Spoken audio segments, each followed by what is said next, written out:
देखिए दोस्तों, यहाँ पे एफ एक्स बराबर साइन एक्स स्क्वायर का अवकलज ज्ञात करें। तो इस हिसाब है अवकलज मतलब होता है दोस्तों, यानी कि डी बाई डी एक्स। अवकलज मतलब डी बाई डी एक्स इसको करना है, ठीक ना दोस्तों।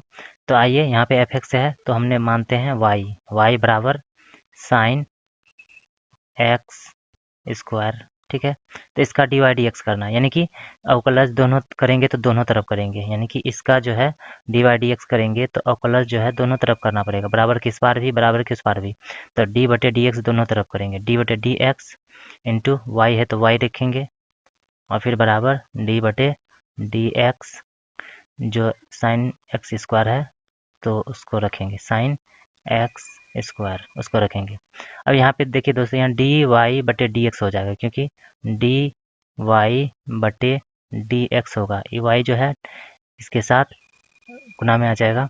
और फिर यहाँ पे देखिए डी बटे डी एक्स, साइन स्क्वायर का डी बटे डी एक्स होता है फार्मूला, यानी इसमें होता है कि डी बटे डी एक्स किसका, साइन स्क्वायर, साइन एक्स का होता है, क्या होता है, कोस एक्स।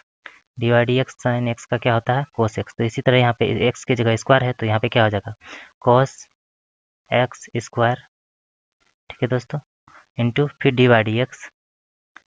चूँकि हम पूरे को किए डी वाई डी एक्स तो इतना मान लेंगे, इतना मान निकल के आया। फिर इसको हम करेंगे सिर्फ एक्स का ही करेंगे, यानी कि एक्स स्क्वायर का करेंगे डी वाई डी एक्स। अब फिर यहाँ पे क्या है, डी वाई बटे डी एक्स बराबर इसका तो हो चुका है कोस एक्स स्क्वायर। अब इसका डी वाई डी एक्स करेंगे तो यहाँ पे क्या होता है दोस्तों, एक्स स्क्वायर, यानी यहाँ पे हमने लिखे कि एक्स क्यूब लिखे, ठीक है दोस्तों, हमने क्या लिखा, एक्स क्यूब। तो इसका डी वाई डी एक्स करेंगे तो ई जो स्क्वायर वाला या फिर क्यूब वाला पार्ट है वो आगे आ जाता है, आगे आ जाता है।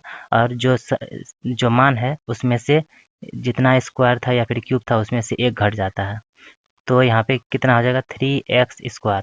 इसी तरह यहाँ पे क्या है, स्क्वायर, तो ये क्या आ जाएगा, 2 आगे आ जाएगा, जो मान है उसमें से जो पहले से था स्क्वायर उसमें से घट जाता है। तो कितना निकल के आएगा यहाँ पे, cos x का स्क्वायर इंटू 2x पर पावर कितना, 2 में से 1 गया कितना होगा, 1, तो 1 ही होगा। तो सिंपल इसका कितना डी वाई डी एक्स कितना प्राप्त हो गया, 2x को आगे कर लेते हैं, ठीक है दोस्तों, 2x को आगे करते हैं, 2x फिर cos x